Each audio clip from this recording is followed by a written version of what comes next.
Hoje nós iremos ver, mercê de Deus, do verso 5 até o verso 23. É a parte do sermão de Jesus sobre o futuro, que cobre o período chamado princípio das dores e a grande tribulação. Vamos fazer logo essa leitura. Começando no verso 5. Aliás, para retomar, vamos começar no verso 3. No Monte das Oliveiras, defronte do templo, achava-se Jesus assentado, quando Pedro, Tiago, João e André lhe perguntaram em particular: diz-nos quando sucederão estas coisas, e que sinal haverá quando todas elas estiverem para cumprir-se? Eles estavam perguntando a respeito da declaração de Jesus, que o templo seria destruído. Então Jesus passou a dizer-lhes: vede que ninguém vos engane. Muitos virão em meu nome dizendo, sou eu, e enganarão a muitos. Quando, porém, ouvirdes falar de guerras e rumores de guerras, não vos assusteis, é necessário assim acontecer, mas ainda não é o fim. Porque se levantará nação contra nação e reino contra reino, haverá terremoto em vários lugares e também fomes. Estas coisas são o princípio das dores. Estai vós de sobreaviso, porque vos entregarão aos tribunais e às sinagogas, sereis açoitados, e vos farão comparecer à presença dos governadores e reis, por minha causa, para lhes servir de testemunho. Mas é necessário que primeiro o evangelho seja pregado a todas as nações. Quando, pois, vos levarem e vos entregarem, não vos preocupeis com o que haveis de dizer, mas o que vos for concedido naquela hora, isso falai. Porque não sois vós os que falais, mas o Espírito Santo. O irmão entregará à morte outro irmão, e o pai ao filho. Filhos haverá que se levantarão contra os progenitores e os matarão. Sereis odiados de todos por causa do meu nome. Aquele, porém, que perseverar até o fim, esse será salvo. Quando, pois, virdes o abominável da desolação situado onde não deve estar, quem lê entenda, então os que estiverem na Judéia fujam para os montes. Quem estiver em cima no eirado não desça nem entre para tirar da sua casa alguma coisa. E o que estiver no campo não volte atrás para buscar a sua capa. Ai das que estiverem grávidas e das que amamentarem naqueles dias. Orai para que isso não suceda no inverno. Porque aqueles dias serão de tamanha tribulação como nunca houve desde o princípio do mundo que Deus criou, até agora e nunca jamais haverá. Não tivesse o Senhor abreviado aqueles dias e ninguém se salvaria. Mas por causa dos eleitos que Ele escolheu, abreviou tais dias. Então, se alguém vos disser, eis aqui o Cristo, ou ei-lo ali, não acrediteis, pois surgirão falsos cristos e falsos profetas, operando sinais e prodígios para enganar, se possível, os próprios eleitos. Estai vós de sobreaviso, tudo vos tenho predito. Vamos orar mais uma vez. Pedimos, nosso Pai, que o Senhor ilumine a nossa mente, o nosso coração, dê-nos compreensão na Tua palavra, a respeito destas palavras graves, sérias e cruciais para a nossa existência aqui nesse mundo. Dá-nos compreensão delas, dá-nos submissão a elas também, em nome de Jesus. Amém. Muito bem, hoje nós temos a segunda mensagem da nossa série de estudos aqui nesse sermão, e nós vamos abordar, nesse trecho que nós lemos, o princípio das dores e a grande tribulação. O princípio das dores vai aí do verso 5 até o verso 13, e tem esse nome por causa do que Jesus diz aí no verso 8, final do verso 8. Estas coisas são o princípio das dores. E a segunda parte é a grande tribulação, com base naquilo que Jesus diz no verso 19. Estes dias serão de tamanha tribulação como nunca houve desde o princípio do mundo que Deus criou até agora. Quando a gente olha o capítulo 13 de Marcos como um todo, temos a impressão de que Jesus estruturou a sua mensagem em cima de um quadro bastante familiar para todos nós, que é o de uma mulher grávida. Ele começa, quando os discípulos perguntam quais são os sinais da tua vinda e do fim do mundo, Então ele começa descrevendo uma série de sinais, nós vamos ver esses sinais agora, que Jesus chama de o princípio das dores. Então, quem é casado e acompanhou a sua esposa no nascimento do filho ou dos filhos, sabe que quando chega a hora, começa a vir as contrações. Nós tivemos 4 filhos e eu acompanhei o nascimento de todos eles. Eu levei a Minka todas as vezes para o hospital e ficava cronometrando as contrações. A orientação é quando o espaço entre as contrações está diminuindo, está chegando a hora. Então, mas ali, pela careta que ela fazia, eu sabia que estava doendo, mas as contrações doíam. Mas aquilo ali era apenas o princípio das dores, ainda não era.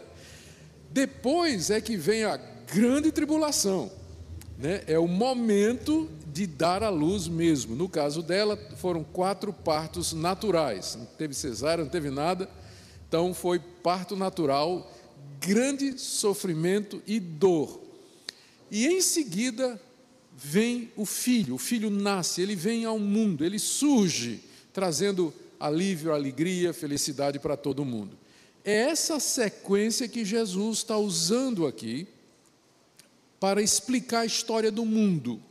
O mundo como que está grávido, vamos dizer assim, a história como que está grávida.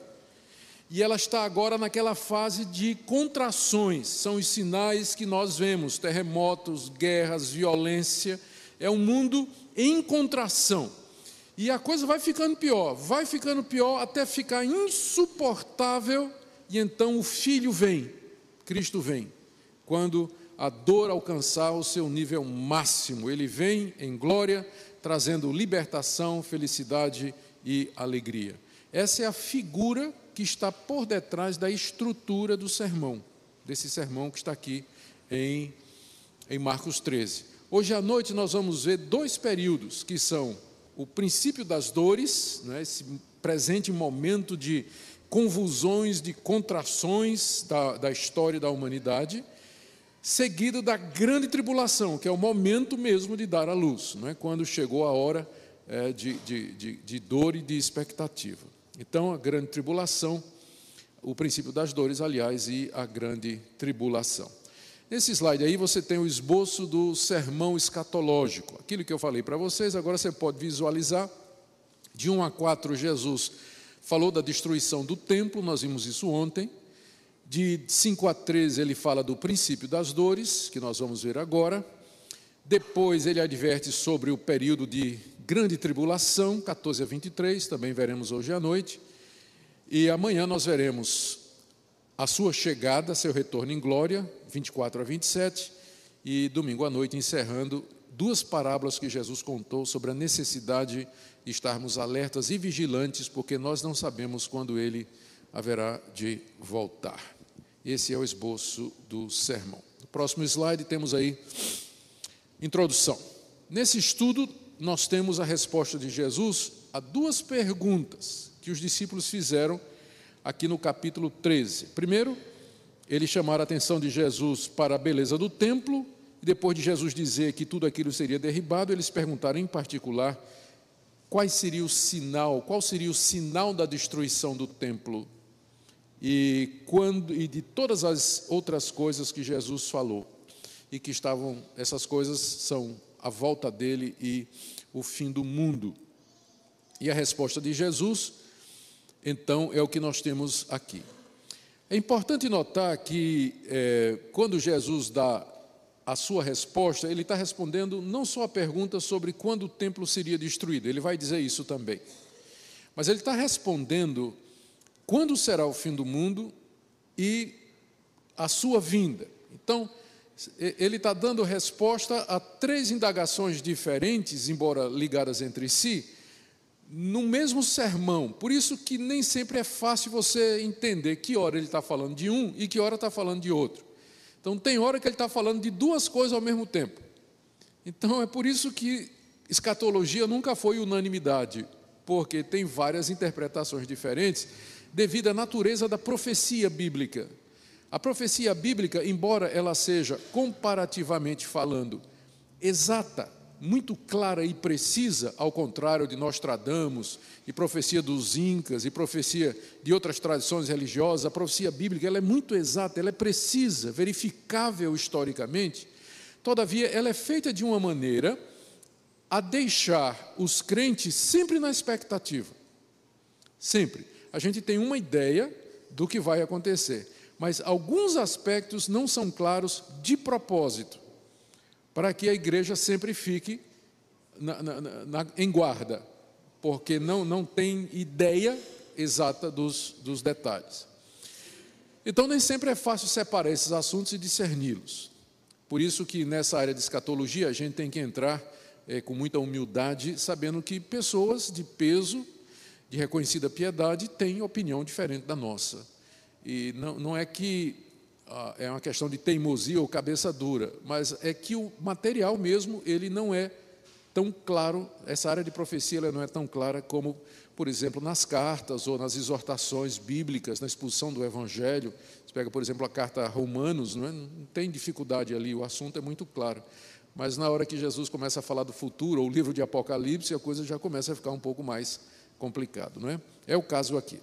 Vamos começar então com o princípio das dores. O texto está projetado aí, nós já lemos, nós vamos pular. E vamos então para o slide, os sinais do fim, onde eu vou fazer algumas observações gerais aqui. Vocês viram que quando a gente leu, Jesus falou de coisa como pessoas que virão no seu nome, guerra, rumor de guerra, falou de terremoto, falou de fomes, pestes, perseguição e tudo mais. Esses sinais, essas evidências que Jesus está dando das coisas que vão acontecer, elas visam apenas nos dar certeza de que a vinda de Jesus é certa. Elas não têm como objetivo marcar uma data. O que Jesus está dando aqui não é um calendário secreto, que se você for espiritual o suficiente ou estudar bastante, você vai descobrir nas entrelinhas conhecimento tal que possa lhe levar a marcar uma data. A vinda de Cristo será no dia tal de tal ano, como muitas pessoas têm feito ao longo da história.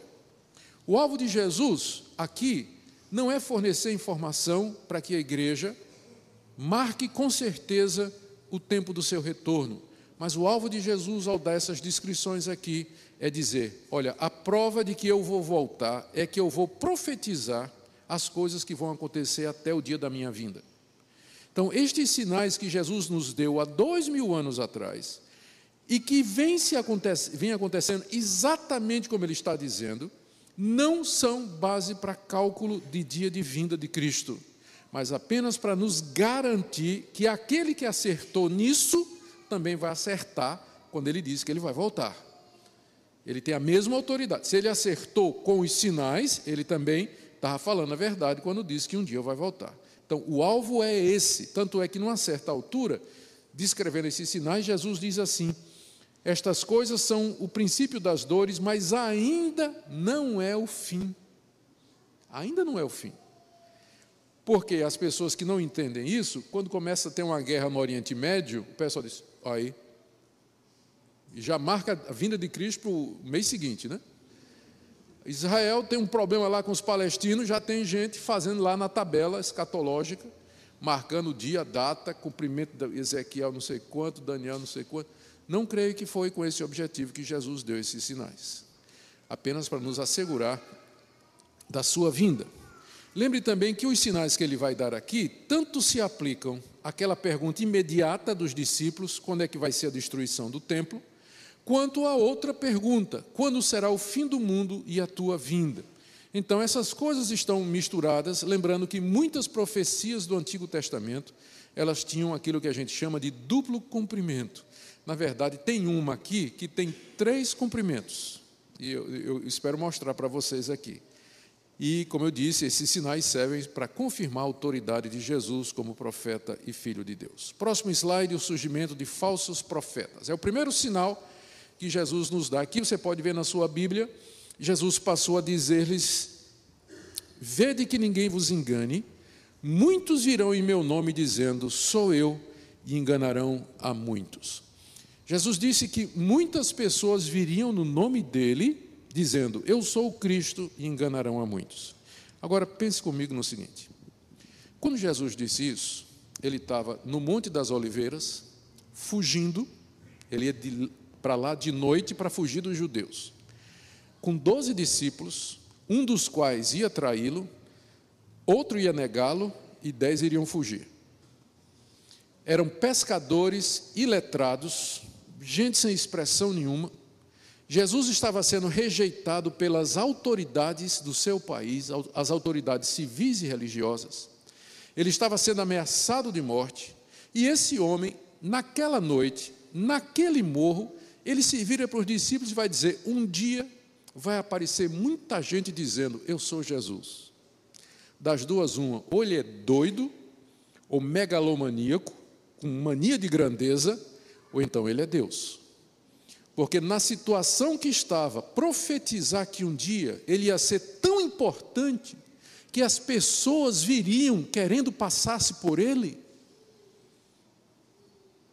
Não é?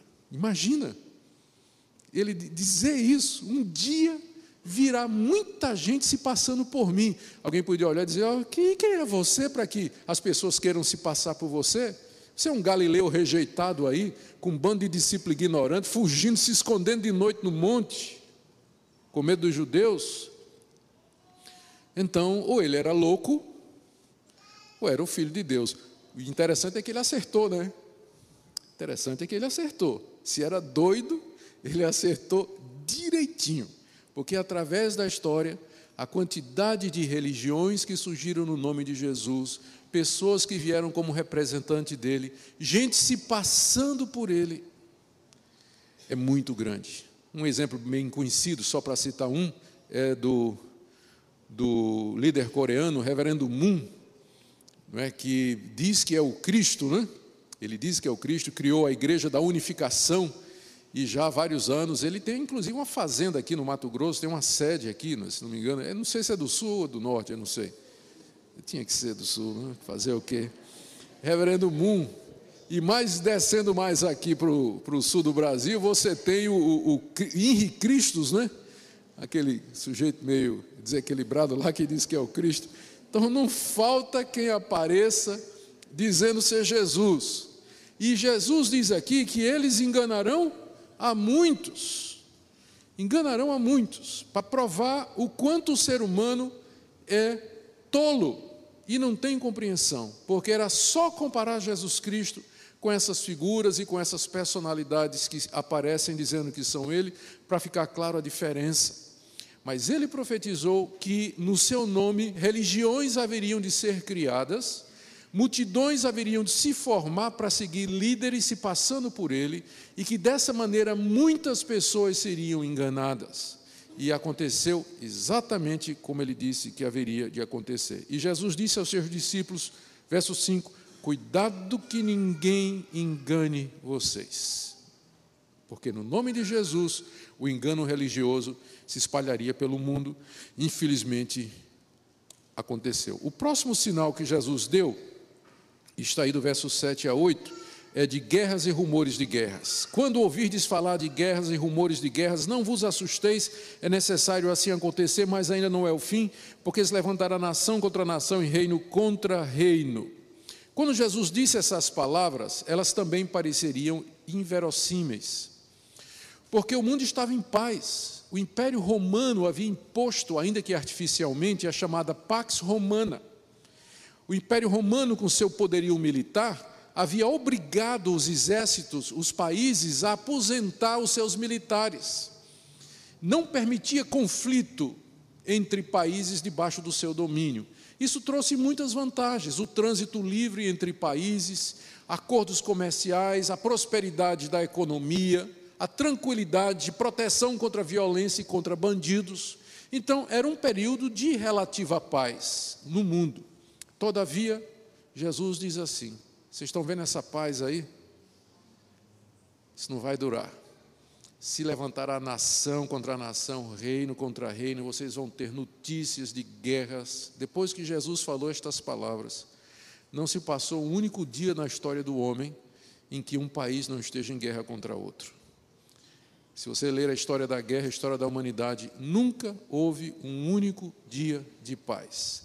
Sempre em algum lugar do planeta, uma nação, uma tribo, uma cidade, um reino estava em guerra contra outro, às vezes mais, às vezes menos, mas nunca a humanidade conheceu um dia de paz da guerra armada. Não muito tempo depois de Jesus pronunciar estas palavras, as guerras começaram a sacudir o Império Romano.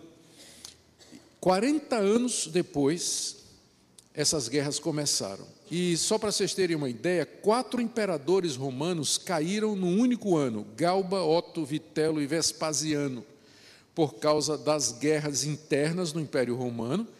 E 2 séculos depois, a invasão do Império Romano pelas tropas e pelos exércitos dos hunos, dos bárbaros, dos germânicos, dos ostrogodos, godos que vieram, tribos que vieram de todas as partes, invadiram e derrubaram o Império Romano no século IV. Só nos últimos 300 anos houve 300 guerras na Europa, para não falar dos genocídios na África e em outros países. Jesus disse aos discípulos: não se assustem, porque ainda não é o fim. É exatamente o contrário do que as pessoas fazem. Quando as guerras começam, aí o pessoal fica tudo pronto, é a terceira guerra mundial, é o fim do mundo, Jesus está voltando. Mas Jesus disse exatamente o contrário. Quando vocês ouvirem falar de guerra, de rumores de guerras, não se assustem, porque ainda não é o fim. Por quê? Porque o mundo não vai acabar numa guerra. O mundo não será destruído pelo próprio ser humano, como às vezes se pensa. O mundo será destruído, nós vamos ver isso. Mas será pelo próprio Deus, assim como Ele destruiu Sodoma e Gomorra, e assim como Ele destruiu o mundo na época do dilúvio. O mundo haverá de terminar numa ação divina, sobrenatural. Por pior que o ser humano seja, mais malvado que ele seja, cruel, e por mais tecnologia que ele tenha, não será numa guerra que o mundo vai acabar, como as pessoas pensam. Não quer dizer que nós não devíamos temer, tremer, chorar pelos horrores da guerra. Guerra é um negócio terrível, tremendo. Nós não deveríamos querer guerras. Todavia, estas coisas fazem parte da história da humanidade e a má notícia é que não vai parar. Criamos a ONU, criamos a Unesco, criamos os órgãos de paz, as ONGs em favor da paz se proliferam pelo país, mas até hoje elas não conseguiram evitar nem a guerra mais antiga de todas, Israel e palestinos. Não conseguiram nem evitar isso, né? Então, não vai parar, podemos ter certeza disso, não vai parar, infelizmente, faz parte das contorções de um mundo em agonia, de um mundo que rejeitou Deus, virou as costas para Deus, e Deus quer que o mundo veja isso. O preço de ter virado as costas para Ele é que nós não conseguimos realmente viver em paz, mas isso não é o fim, isso não é o fim. Próximo sinal, calamidades na natureza, final do verso 8. Jesus diz: haverá terremotos em vários lugares e também fomes. Estas coisas são o princípio das dores. Lucas acrescenta pestes e também, ele acrescenta também maremotos, o mar em fúria. Enfim, o que se descreve aqui são estas calamidades naturais, tsunamis, terremotos, tornados, pestes, epidemias que dizimam grandes porções da raça humana em tempo muito curto. Jesus disse que estas coisas haveriam de acontecer, ele diz aqui, em vários lugares, e de fato elas vêm acontecido. No ano 60 a 80, logo 30 anos depois de Jesus ter dito essas palavras, uma grande fome assolou o Império Romano, assolou a região da Palestina. Essa fome está narrada lá no livro de Atos. No verão do ano 70, 40 anos depois de Jesus disse a palavra, o vulcão Vesúvio irrompeu depois de anos adormecido e destruiu 2 cidades, Pompeia e Herculano. Isso aí está na história também. Só no século XIX houve mais de 700 tremores e terremotos. E eu não preciso falar para vocês dos acontecimentos recentes. Chile, Japão, Indonésia, China, próprio Brasil, que não tinha, não costumava ter tremores, já foi vítima de vários tremores o ano passado. Então, depois que Jesus disse essas palavras, nunca parou de ter catástrofe calamidade natural no mundo todo, um mundo que geme e se contorce por causa do pecado da raça humana. Quando Deus disse a Adão: maldita é a terra por tua causa. Deus amaldiçoou a terra por causa do pecado da raça humana. Todas estas coisas, porém, veja só, Jesus diz aí no final do verso 8, são o princípio das dores. Se isso é o princípio, imagina o que vem. Se isso é o princípio, imagina o que vem. Os rabinos usavam essa expressão, o princípio das dores, para descrever o período de sofrimento antes da chegada do Messias. Então Jesus está empregando uma terminologia que os seus discípulos haveriam de reconhecer, porque eles eram judeus treinados no judaísmo e com certeza conheciam essa expressão que os rabinos usavam. E o Senhor Jesus descreve essa fase como sendo as dores de contração da história que se aproxima do clímax. Mas o ponto é esse: ainda não é o fim. O mundo não vai acabar com essas coisas, com terremoto, com fome, com vulcão, com tsunami, com guerra. Essas coisas marcam a humanidade, nos fazem sofrer, mas elas não representam a nossa extinção.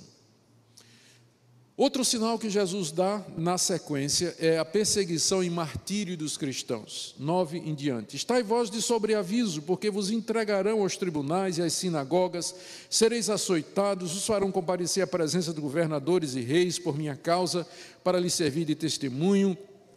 Mas é necessário que primeiro o evangelho seja pregado a todas as nações. Quando, pois, vos levarem e vos entregarem, não vos preocupeis com o que haveis de dizer, mas o que vos for concedido naquela hora, isso falai, porque não sois vós os que falais, mas o Espírito Santo. Mais uma vez eu chamo a sua atenção para o fato de que quando Jesus disse essas palavras, a coisa que não tem nada que poderia parecer mais distante dele do que o fato de que um dia ele seria líder de uma religião tão grande que seria perseguida pelo mundo todo. Já pensou se eu chegar aqui para você e dissesse assim: olha, um dia as pessoas vão fazer uma religião no meu nome, será o nicodemusismo, e ele vai se tornar tão grande essa religião, e tão poderosa, tão odiada, que gente no mundo inteiro vai perseguir os meus discípulos. Vocês riram, né? Fizeram muito bem rir, né? Só pode parecer piada. Foi mais ou menos isso, quando Jesus disse lá para aquele grupinho de 12, né? Aquele grupinho de 12 pescadores, publicanos, gente que não tinha a menor condição, fugido, perseguido dos judeus, com medo. Ele diz assim: olha, um dia vocês, meus discípulos, vão ser perseguidos por causa do meu nome.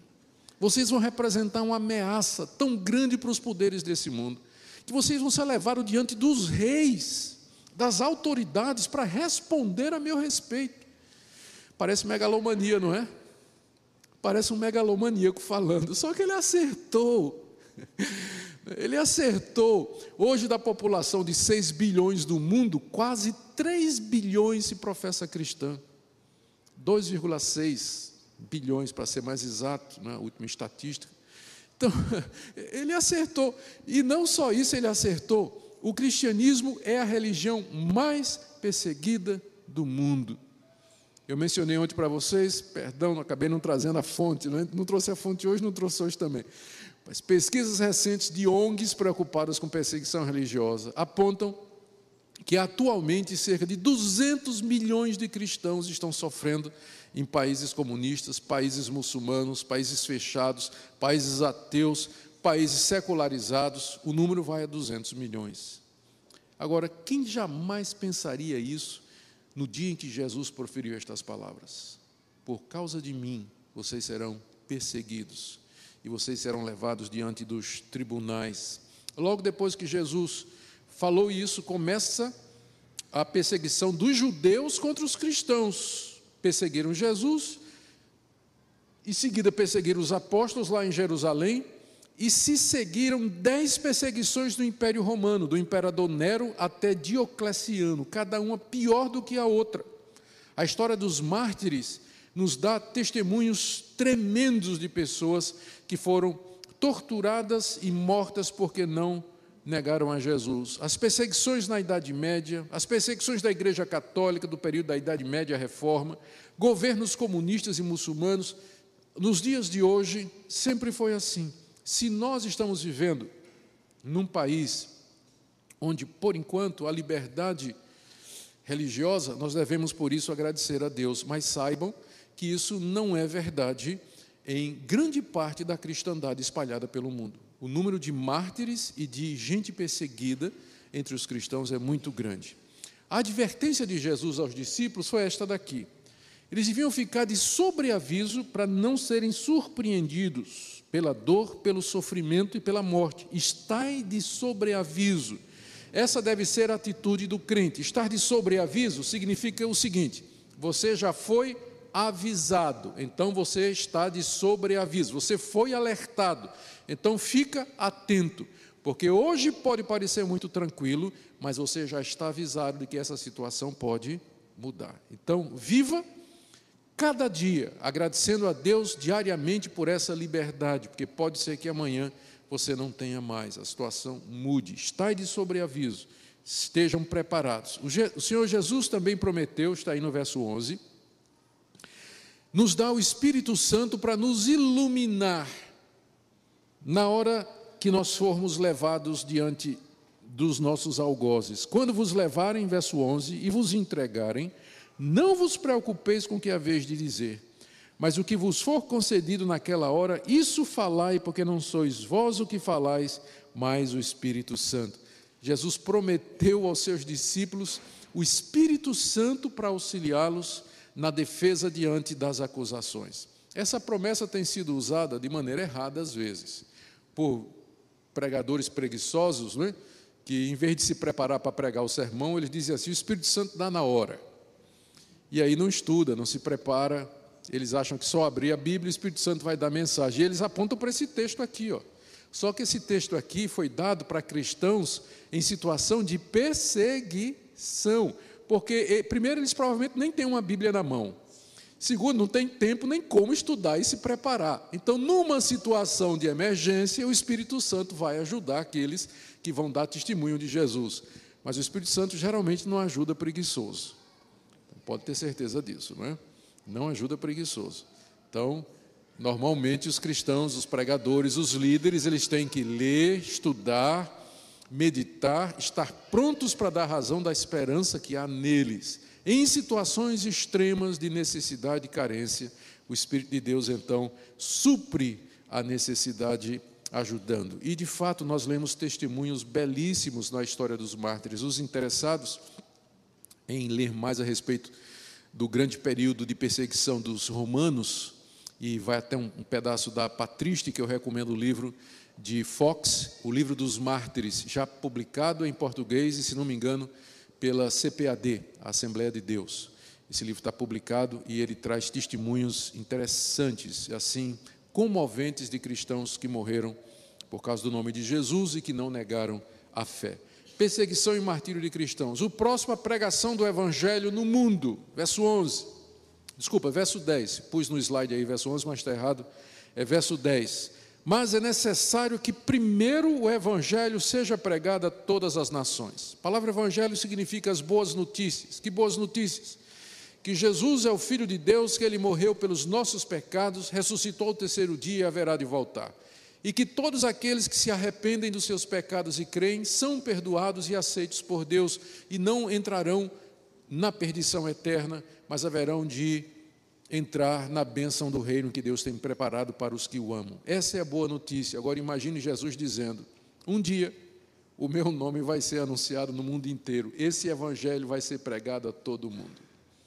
Imagina ele lá, né, com os 12, né, e dizendo: essa mensagem que está sendo rejeitada aqui pelo meu povo, pela cidade de Jerusalém, pela qual eles vão me crucificar, um dia essa mensagem vai ser pregada no mundo inteiro. Será que ele acertou? O livro mais vendido no mundo é a Bíblia, e o mais lido também. É o livro mais traduzido em idiomas. O cristianismo é a religião que providenciou o maior número de missionários que jamais existiu no mundo todo. Está em todo lugar. poucas são as tribos e nações e povos que ainda não têm uma porção da Bíblia na sua própria língua. É só uma questão de tempo. E não haverá na face da terra uma etnia que não tenha pelo menos uma porção do Evangelho de João na sua própria língua. Primeiro, esse Evangelho vai ser pregado no mundo inteiro. E mais uma vez ele acertou. Imagina Jesus dizendo isso há 2000 anos, gente. Revoluções acontecem, como por exemplo da internet, das mídias sociais, quando barreiras geográficas, étnicas caem, barreiras de língua. Hoje em dia você escreve uma postagem em português sobre Jesus, qualquer parte do mundo, usando o Google Tradutor, a pessoa traduz na hora, na língua dela. Sofrível, mas dá para ler. Dá para ler. Então, quem imagina? A gente pensa assim que foi o homem, não é? Que na sua inteligência, que descobriu como é que funciona a eletricidade, a eletrônica, e aí desenvolveu sistemas operacionais que produziram essas possibilidades de comunicação. Quem está por detrás disso tudo? Quem vocês acham que está por detrás disso tudo? É nosso Deus, fazendo com que a sua palavra se cumpra, porque dessa maneira a palavra dele chega no mundo todo. Um evento como esse, por exemplo, que está sendo transmitido, eu acho que está sendo transmitido, né, pastor, pela internet, ele pode estar sendo assistido agora por um brasileiro no Japão. Está ouvindo lá, agora, no Japão. Imagina isso. Ou em qualquer parte do mundo onde se fala português, você pode ter alguém escutando o que está sendo dito aqui. Esse evangelho será pregado a todo mundo. Impensável quando Jesus falou esse tipo de coisa. Mas ele disse que o fim do mundo não viria antes disso. Depois que ele falou estas palavras, os apóstolos se espalharam pelo mundo, mesmo na Idade Média, após a Reforma, surge o movimento das missões de fé, o moderno movimento missionário. Hoje nós temos os recursos suficientes para evangelizar cada parte do planeta. E o evangelho pode chegar lá sim, como eu disse, é só uma questão de tempo. Próximo slide, divisão familiar, por causa do evangelho, verso 12. Jesus disse: um irmão entregará à morte outro irmão, e o pai entregará o seu filho. Filhos haverá que se levantarão contra os progenitores. Agora imagina isso, né? Se uma pessoa poderia achar que Jesus era um megalomaníaco, arrogante, pelo que ele disse antes, aqui é o clímax. Você está dizendo, Jesus, que as pessoas vão te amar mais do que amam seus familiares, a ponto de que vão matar quem gosta de você? Um pai se levantar contra o filho por causa de você? Quem você acha que é? Pois é. E não é isso mesmo que acontece? A nossa paixão por Jesus é tanta que nós amamos o Senhor Jesus mais do que as pessoas que nos são chegadas com laço de sangue. E isso provoca, mesmo nos familiares, uma mágoa tão grande que são capazes de se levantar, filhos contra os pais e pais contra os filhos, por causa do Evangelho. Talvez haja aqui nessa noite gente que possa dar testemunho disso, que no dia que aceitou Jesus como Salvador, começou a experimentar na própria família a perseguição, o ódio e a rejeição, no trabalho e em diversos contextos. Outros, pessoas entre os próprios familiares que se levantam para entregar aos pais. Há pouco tempo eu estava lendo um livro, Deus é Vermelho. É um livro do Evangelho na China, que coleciona histórias e depoimentos de cristãos durante o tempo de Mao Tse-tung, que viveram lá na China, publicado pela editora Mundo Cristão. Eu recomendo também como leitura de Mártires Modernos, quem quiser ler. E impressionante a quantidade de histórias de jovens chineses que foram abandonados, largados e deserdados por suas famílias, uma vez que a família descobriu que ele se tornou cristão. Nos países muçulmanos, isso significa morte. Um jovem se transformar cristão, o próprio pai ou a mãe o denuncia. Quem jamais pensaria que por causa do nome de Jesus estas coisas aconteceriam? Quando Jesus falou isso, gente, isso era impensável. Mas é a realidade. o que prova que, de fato, ele é Deus, ele conhece o futuro, ele é profeta, ele sabe o que vai acontecer. Na verdade, ele está por detrás de todas estas coisas. O último ponto aqui, o ódio generalizado contra os cristãos. Verso 13: sereis odiados de todos por causa do meu nome. Aquele, porém, que perseverar até o fim, esse será salvo. O ódio generalizado contra os cristãos por causa do nome de Jesus. Eu já mencionei isso nos pontos anteriores. A advertência de Jesus: fiquem firmes, porque aquele que perseverar até o fim, esse é que vai ser salvo. Perseverar até o fim significa continuar a professar fé em Jesus, continuar a ser discípulo dele até morrer, ainda que essa morte seja causada pelo próprio Evangelho. Então, esse é que vai ser salvo. Não é que é a perseverança que salva, mas é que a perseverança mostra que ele de fato é convertido, que ele de fato é salvo.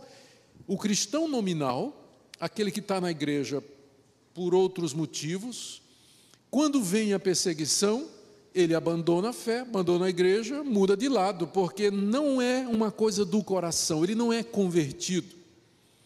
É por isso que alguns estudiosos acham que uma coisa que a igreja brasileira está precisando é de uma grande perseguição para poder fazer a diferença entre os verdadeiros crentes e aqueles que estão na igreja por outros motivos, porque tem namorada na igreja, tem namorado na igreja, tem família na igreja, nasceu da igreja, mas nunca se converteu, é socialmente aceitável, é fashion e por aí vai.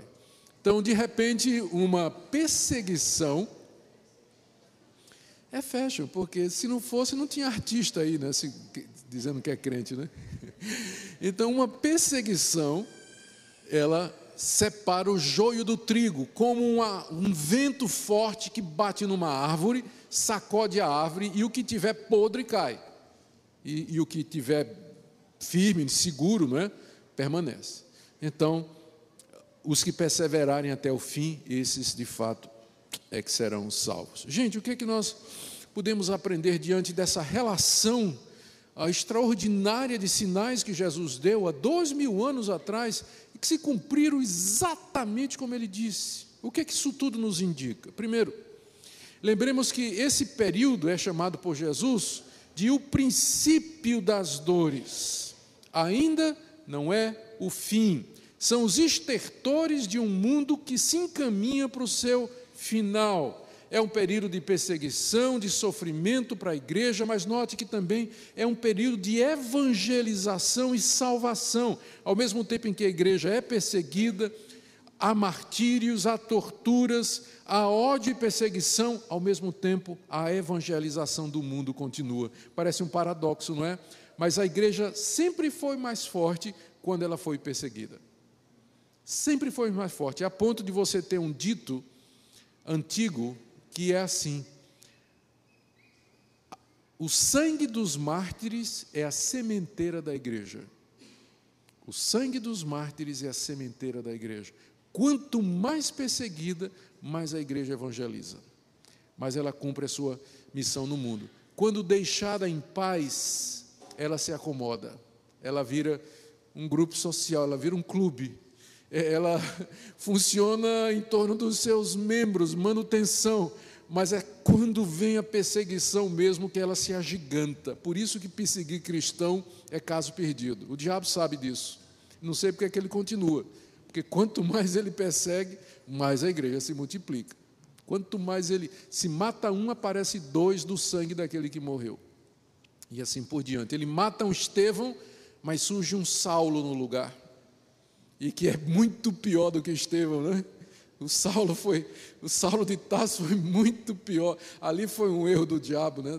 Destruir Estevão. Ele não tinha nem ideia do que é que ia surgir no lugar de Estevão, né? Se soubesse, ele não tinha feito aquilo. Pois é. Muito bem, o que Jesus quer dizer com isso tudo, o alvo dele é evitar que os discípulos sejam enganados pelos falsos mestres que viriam anunciando sua vinda e o fim do mundo. O tempo todo Jesus está dizendo, ainda não é o fim. Porque esses sinais visam apenas confirmar que o retorno dele e o fim do mundo são certos e não são dicas para se marcar uma data. Muito bem. Próximo ponto agora é a grande tribulação, começando aí do verso 14. Está projetado aí na tela a passagem.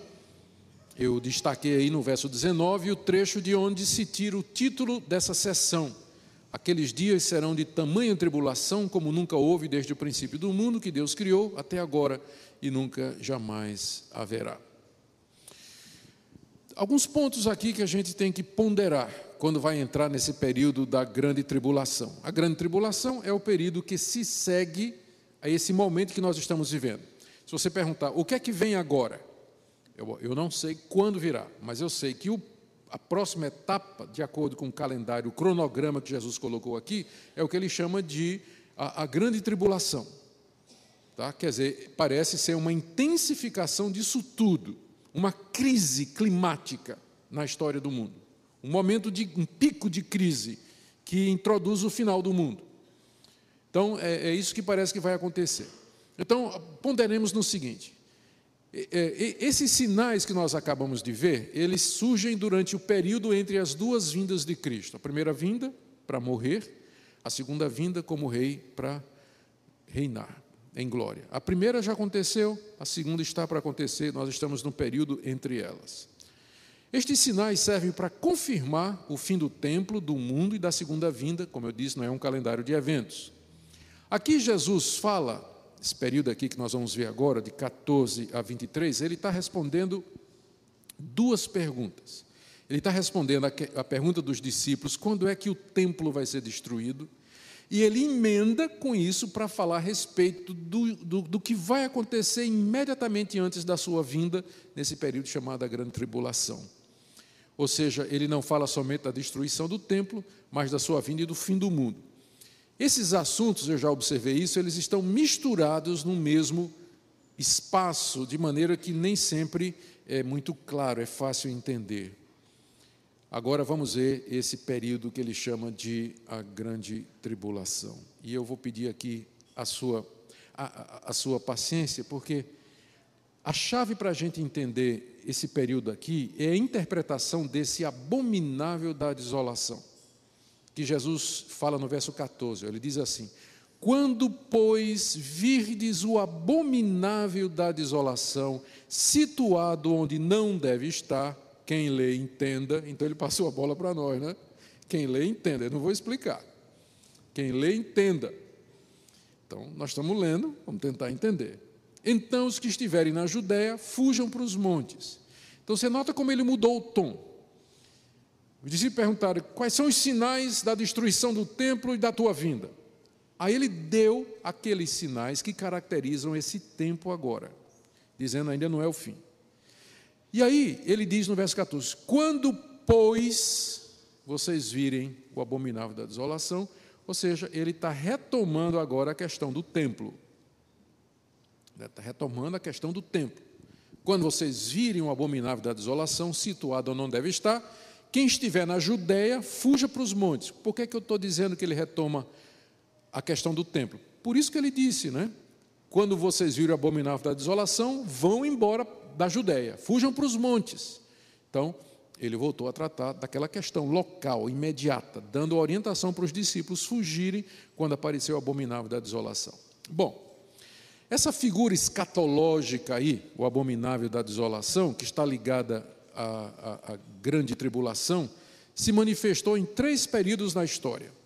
Primeiro, o rei Antíoco IV Epifânio, rei Seleucida, que dessacrou o templo de Jerusalém 150 anos antes de Cristo. Segundo, os exércitos romanos que cercaram Jerusalém e a destruíram, e o templo no ano 70 depois de Cristo, e o anticristo que haverá ainda de se manifestar. Deixa eu mostrar isso aqui para vocês. Então, o que Jesus está falando aqui é de uma profecia que tem 3 cumprimentos. A primeira, esse cidadão aqui chamado Antíoco IV Epifânio. Começar lá atrás. Daniel, que viveu 500 anos antes de Cristo, estava preso na Babilônia, era servo de vários reis lá, era um expatriado, né, um exilado lá na Babilônia. Deus lhe deu revelações a respeito do fim do mundo. E Deus lhe mostrou que haveria de se levantar um rei diferente de todos os reinos anteriores e que haveria de perseguir o povo de Deus, vencer o povo de Deus e profanar o culto a Deus. E é aquilo que Daniel descreve como sendo a abominação desoladora. Eu estou citando 3 passagens de Daniel aqui, em que ele fala disso. Daniel 9, 27. Ele fará firme aliança com muitos por 1 semana. Na metade da semana, fará cessar o sacrifício e a oferta de manjares. E sobre a asa das abominações virá o assolador, até que a destruição que está determinada se derrame sobre ele. Capítulo 11, verso 31. Desse ser, dessa entidade escatológica, sairão forças que profanarão o santuário de Deus, a fortaleza nossa, e tirarão o sacrifício diário, aqueles sacrifícios de animais que eram oferecidos no templo, estabelecendo a abominação desoladora. Daniel 12, 11. Depois do tempo em que o sacrifício diário for tirado e posta a abominação desoladora, haverá ainda 1290 dias. 3 vezes o profeta Daniel disse que viria alguém, que ele chama de o abominável da desolação, que vai guerrear contra o povo de Deus, vencer o povo de Deus, entrar no santuário, dessacrar o templo de Deus e estabelecer um culto a outro Deus. É isso que é abominável, né? Abominação, é uma coisa inaceitável. Muito bem. Essa figura foi Antíoco IV Epifânio. Foi um rei Seleucida que conquistou Israel no ano 167, 350 anos depois que Daniel falou isso. Quando Daniel falou estas palavras, ele era servo do rei Nabucodonosor. Depois veio Belsazar, depois veio Ciro, depois veio Dario, Daniel morre. Depois vem Alexandre o Grande, domina toda aquela região. E o seu exército se divide em 4 quando ele morre. Os 4 generais dividem tudo aquilo ali. Dos 4 generais, brigam entre si, 2 sobram. Um no Egito, Ptolemaida, e outro na Síria, os Seleucidas. Os Seleucidas ganharam dos egípcios e conquistaram Israel. Isso então foi 350 anos depois que Daniel falou. Vocês dizem, onde é que está isso na Bíblia? Não está na Bíblia, não. Isso está na literatura intertestamentária escrita pelos judeus entre o profeta Malaquias e a vinda de João Batista. Nesse período de 400 anos, a coisa estava acontecendo lá em Israel. Nós temos um registro desses fatos aí. Esse rei Seleucida, quando ele dominou Jerusalém, ele começou uma campanha intensa de acabar com os costumes judaicos e o culto a Deus. No ano 150, ele mandou colocar um altar ao deus Zeus, que é o deus supremo do panteão grego, no templo de Jerusalém, e sacrificou um porco no altar do templo. Para o judeu isso era uma abominação, porque carne de porco é um animal imundo, não é? O rei sacrificou um porco no altar do templo de Jerusalém. Pense numa provocação.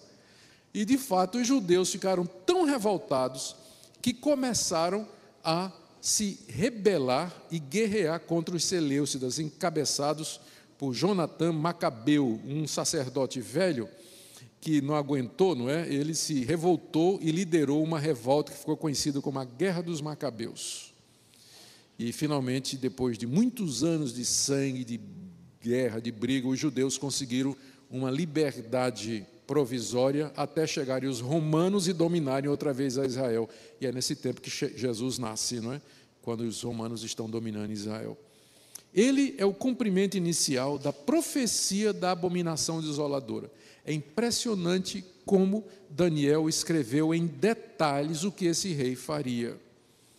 Como ele haveria de interromper o sacrifício, profanar o templo, vencer o povo de Deus. Tudo se cumpriu 350 anos depois de Daniel, 167 anos antes de Jesus. Só que, quando Jesus, 200 anos depois, profere esse sermão, quase 200 anos depois, ao que ele diz, olha, aqui eu vou citar Mateus 24:15. Quando, pois, virdes o abominável da desolação, de que falou o profeta Daniel, no lugar santo, quem lê entenda, então os que estiverem na Judéia fujam para os montes. Então Jesus está dizendo, vocês lembram o que Daniel falou daquele rei que haveria de vir, tomar a cidade, acabar com o culto, profanar o templo? Vocês pensam que já se cumpriu aquilo ali? Ainda não. Isso vai acontecer de novo em Jerusalém. É o segundo cumprimento. Não é? E aí, ele diz, quem lê entenda, não foi? Lucas, quando escreveu o Evangelho, leu e entendeu. E ele interpretou as palavras de Jesus. Em vez de dizer, quando virdes o abominável da desolação, o que é que Lucas escreveu? Quando virdes Jerusalém sitiada de exércitos. Lucas interpreta as palavras de Jesus. Então está aqui o sinal que Jesus deu aos discípulos. Quando é que o templo vai ser destruído? Resposta de Jesus: quando vocês virem o abominável da desolação voltar. E Lucas disse, eu sei o que é isso. Jerusalém vai ser outra vez cercada de exércitos. E vão destruir o templo. Vão acabar com o culto. Vão profanar esse santo lugar. E não deu de fato outra, não é? E de fato foi isso que aconteceu no ano 70. Aqui você tem, eu mencionei ontem, o Arco de Tito, que é um monumento que ainda hoje tem em Roma, e que foi erigido na década de 70 em homenagem à vitória do general Tito contra Jerusalém. E o nome desse afresco é o Saque de Jerusalém. Você vê os soldados romanos levando o candelabro, a arca, desculpe, porque a arca já não estava no templo nesse período. A arca nunca voltou da Babilônia, né? O candelabro e vários outros utensílios do templo. Os soldados romanos saquearam o templo, profanaram, acabaram com tudo que havia no templo, destruíram o templo completamente, e aí se cumpre exatamente as palavras de Jesus, o abominável da desolação, ou a abominação desoladora, ou avassaladora. Mas, quando a gente lê direitinho, a gente vê que ainda não cumpriu tudo. Veja só, por que eu acho que ainda há uma terceira edição do abominável da desolação? Primeiro, essa abominação da desolação é o símbolo dos poderes mundiais que se levantam contra o povo de Deus. No Antigo Testamento, Antíoco Epifânio. No Novo, o Império Romano contra a Igreja. Segundo, Jesus liga o surgimento do abominável da desolação com a grande tribulação. Volta agora para Marcos. Ele diz assim no verso 14, quando virdes o abominável da desolação situado onde não deve estar, ou seja, ele está falando aqui do cerco de Jerusalém, da invasão dos romanos, que aconteceu nos anos 70, então os que estiverem na Judéia, fujam para os montes, quem estiver no telhado, vá embora, não desça, quem estiver no campo, não entre em casa, coitada das grávidas, orem para que isso não suceda no inverno, porque aqueles dias, ou seja, os dias do abominável da desolação, serão de tamanha tribulação como nunca houve desde o princípio do mundo. Bom, a gente sabe que o que aconteceu em Jerusalém foi uma coisa terrível, né? Cerca de 500 mil judeus morreram massacrados lá pelos exércitos romanos. Mas será que essa foi a tribulação superior a todas que há no mundo? Basta citar o Holocausto, em que 6 milhões de judeus, 5 a 6 milhões de judeus foram exterminados há cerca de 50 anos, 40 anos, em Auschwitz, Mauthausen, Dachau, aqueles centros dos nazistas que queimaram no forno e mataram a gás 6 milhões de judeus. Foi muito pior do que o que aconteceu em Jerusalém no ano 70. Então Jesus não pode estar se referindo somente ao massacre dos judeus nos anos 70. Ainda falta alguma coisa. Tem mais coisa pela frente. E tem mais, veja só, ele diz assim, olha, continuando, verso 24, depois de descrever esse período, ele diz, mas naqueles dias, após a referida tribulação, o sol escurecerá, a lua não dará sua claridade, as estrelas cairão no firmamento, os poderes dos céus serão abalados, então verão o Filho do Homem vir nas nuvens com grande poder e glória. Então, isso não aconteceu. Não aconteceu lá no ano 70, não aconteceu com o massacre dos judeus no Holocausto, ou seja, essas coisas aqui é uma combinação de duas. Jesus está respondendo a pergunta sobre a destruição do templo, mas ao mesmo tempo ele está falando da grande tribulação que vai preceder a sua vinda, onde aparecerá outra vez o inimigo do povo de Deus, que na Bíblia é chamado de o anticristo. Os discípulos entenderam essas palavras de Jesus. Veja o que Paulo escreve na 2 Tessalonicenses 2, de 3 a 10. Ninguém de nenhum modo vos engane, porque isso não acontecerá. Ele está falando da vinda de Jesus. Paulo está falando da vinda de Jesus aqui, em 2 Tessalonicenses 2. Ele diz, isso não acontecerá, ou seja, o Senhor Jesus não vai voltar, sem que primeiro venha a apostasia. A apostasia é o desvio da religião verdadeira. E seja revelado o homem da iniquidade, o filho da perdição, o qual se opõe e se levanta contra tudo que se chama Deus ou objeto de culto, a ponto de assentar-se no santuário de Deus, ostentando-se como se fosse o próprio Deus. É exatamente o que Antíoco Epifânio fez, é exatamente o que os exércitos romanos fizeram, e é isso que o anticristo vai fazer.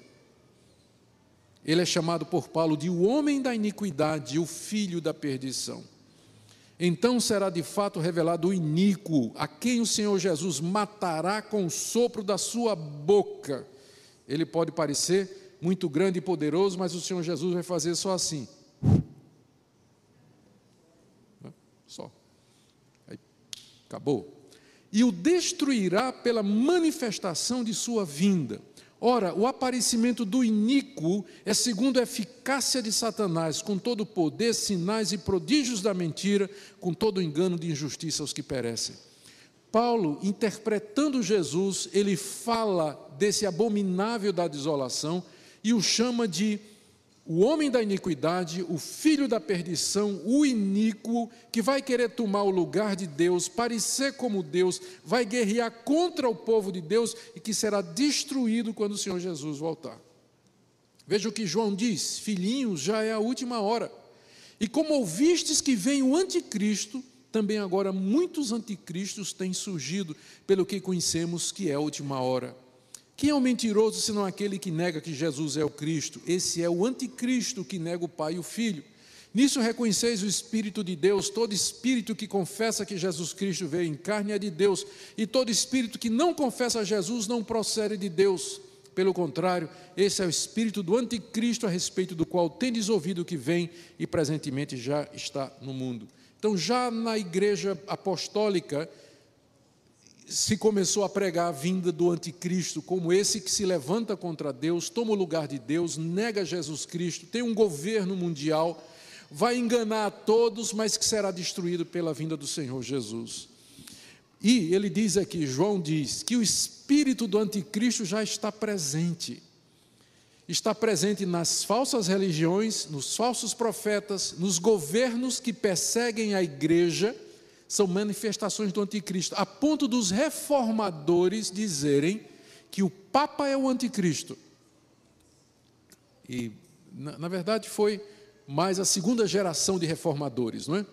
Eles, os puritanos, quando escreveram a Confissão de Fé de Westminster, que é a Confissão de Fé da nossa igreja, está dito na Confissão de Fé da nossa igreja que o Papa é o anticristo.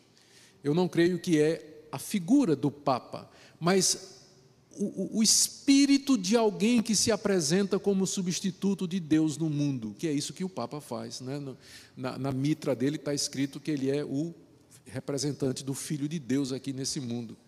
Então, os reformadores e os reformados em geral, eles têm muita dificuldade com a ideia do papado e identificam o papado, entre outras coisas, como sendo o espírito do anticristo, tudo aquilo que tenta se passar como sendo de Deus, mas na verdade é uma perversão da verdadeira doutrina.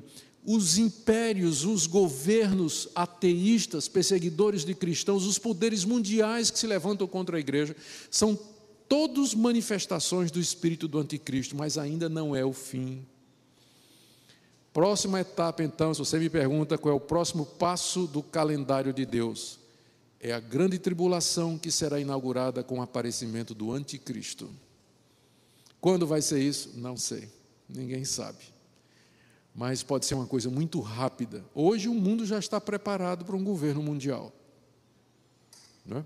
Hoje o mundo já está preparado para isso. Já tem a comunicação, já tem as agências, já tem as facilidades, já tem tudo, não é? Já acordos anteriores, nós não sabemos de que maneira pode acontecer. Mas aqui no livro de Apocalipse, no capítulo 13, eu quero só ler para vocês, tem a versão do Apocalipse do anticristo, né? Esse bichinho de estimação aí que vocês estão vendo. Apocalipse 13, João diz: eu vi emergir do mar uma besta que tinha 10 chifres, 7 cabeças, sobre os chifres 10 diademas, sobre as cabeças nomes de blasfêmia, e a besta que vi era semelhante a leopardo, com pés como de urso, boca como de leão, e o dragão, que é o diabo, lhe deu poder, o trono e grande autoridade, e adorar o dragão. Quem é semelhante à besta, quem pode pelejar contra ela? Foi-lhe dada uma boca que proferia arrogâncias e blasfêmias, e blasfemou contra Deus, difamou o nome, difamou o tabernáculo, e foi dado que pelejasse contra os santos e o vencesse, se deu a ele autoridade sobre cada tribo, povo, língua e nação. E adorarão a besta todos os que habitam sobre a terra, aqueles cujos nomes não foram escritos no livro da vida do Cordeiro, que foi morto desde a fundação do mundo. É a versão do Apocalipse. Então, Paulo, João, Apocalipse, todos eles falam do abominável da desolação, desenvolvendo o pensamento de Jesus, já que a revelação é progressiva, não é? Deus não revelou tudo de vez, mas os apóstolos desenvolveram o pensamento de Jesus, e o quadro completo é esse aí. Resumindo, as palavras de Jesus se cumpriram primariamente na destruição de Jerusalém. No ano 66, general Tito cercou a cidade com trincheiras. Ele veio por causa da rebelião dos judeus contra o império, e ele foi a abominação desoladora, segunda vez. Agora, só uma nota de rodapé aqui: há uma lenda não verificada, oriunda do historiador Eusébio, do século IV, que diz que quando Jerusalém foi cercada pelo general Tito, muitos cristãos que havia na cidade de Jerusalém escaparam para os montes, e Eusébio diz, por causa da profecia. Que profecia era essa? Marcos 13. Quando vocês virem o abominável da desolação, fujam da Judéia para os montes. E os cristãos, quando viram a chegada, em vez de quererem ficar para lutar pela cidade, como os judeus ficaram, eles seguiram a palavra de Jesus e fugiram para os montes, e ali fundaram uma igreja na cidade de Pela. Fundaram uma igreja lá, é isso que nos diz o historiador Eusébio.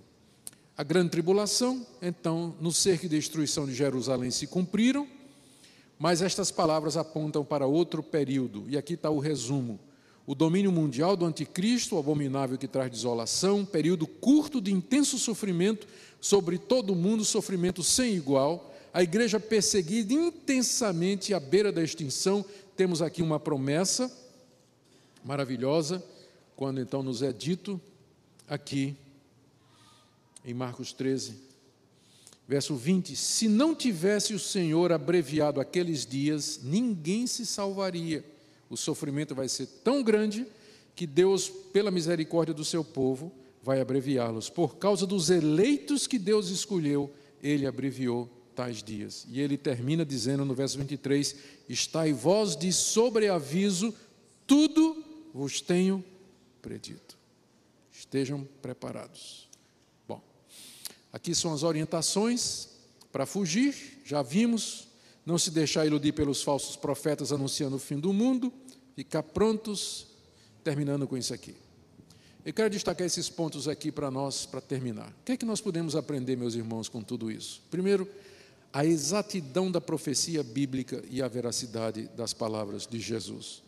Eu espero que, se você tem alguma dúvida a respeito da divindade de Jesus, de que Ele de fato é o Filho de Deus, que Ele não é um fundador de religião, um homem extraordinário apenas, como tantos outros, se você tem dúvida a respeito da pessoa de Jesus, que hoje à noite essa dúvida seja de uma vez por todas extirpada. Ninguém poderia ter predito estas coisas com tanta clareza, de uma situação de desvantagem em que ele estava, a ponto destas coisas acontecerem exatamente como ele disse.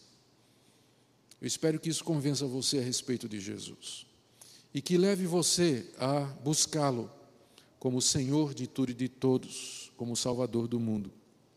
Segunda coisa que eu queria notar aqui é que nós tenhamos profunda compaixão pelo castigo que sobreveio aos judeus. Eu não me alegro com a destruição de Jerusalém. Os judeus foram incrédulos, rejeitaram a Jesus e receberam o castigo pela sua incredulidade. Mas nós não nos alegramos com isso. Nós oramos pela conversão dos judeus. que os judeus em toda parte do mundo, eles olhem para aqueles a que traspassaram e que possam reconhecer em Jesus o Messias esperado. Fiquemos de sobreaviso. Agora presta atenção, escatologistas de plantão. Não há qualquer esperança no texto de que os cristãos serão arrebatados antes disso, para um encontro secreto com Jesus nos ares. Eu sei que é muito popular essa ideia de que vai haver um arrebatamento secreto antes da grande tribulação e que os cristãos não vão passar por ela. Pode até ser que exista, só que Jesus não falou disso. Na verdade, ele disse que Deus vai abreviar o tempo por causa dos eleitos que estão lá. E está dizendo, vocês fiquem de sobreaviso. Se preparem. Então, eu prefiro estar preparado para entrar na grande tribulação e ser arrebatado antes, de que pensar que é você arrebatado e entrar de cabeça na grande tribulação. Não é? Então, a minha posição é essa. Se tem um arrebatamento secreto, Jesus não fala aqui. E eu, sinceramente, não vejo também esse arrebatamento secreto sendo descrito em qualquer outro lugar da Bíblia. Que há um arrebatamento, sim, quando Cristo vier em glória, no final da grande tribulação, para esmagar o anticristo, veremos isso amanhã. Quando ele vier para esmagar o anticristo e julgar o mundo, aí o seu povo vai se encontrar com ele, vai ser arrebatado desse mundo para o encontro com o Senhor nos ares. Mas um arrebatamento sigiloso, invisível com Cristo, eu não vejo isso aqui, nem em qualquer outro lugar da Bíblia. Lamento se você está... Não é, se você jogar fora aquela sua coleção de DVDs sobre, como é o nome? Deixados para trás, não é? Você não vai perder muita coisa, não.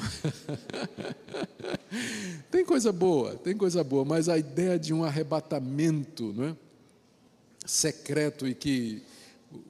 Isso aí eu não consigo ver, pelo menos não aqui em Marcos 13, é claro que não está aqui, não é? E o interessante é que Jesus, quando acaba de falar, ele diz o quê? Tudo vos tenho dito. Então, se o que ele disse é tudo, e o arrebatamento não está aqui, o que é que eu vou fazer com isso, não é? Preciso ter cautela, então, com relação a esse assunto. Fiquemos alerta, então, contra aqueles que tentam nos enganar quanto à chegada do Messias. E também não nos enganemos, o mundo, irmãos, não vai melhorar pelos esforços humanos. Isso não quer dizer que a gente desiste do mundo. Isso não quer dizer que a gente vai desistir do hospital de Dourados, evangélico. Isso não quer dizer que a gente vai desistir de escolas, como Erasmo, para ensinar até os filhos dos não crentes. Isso não quer dizer que a gente vai desistir das obras de caridade, dos orfanatos.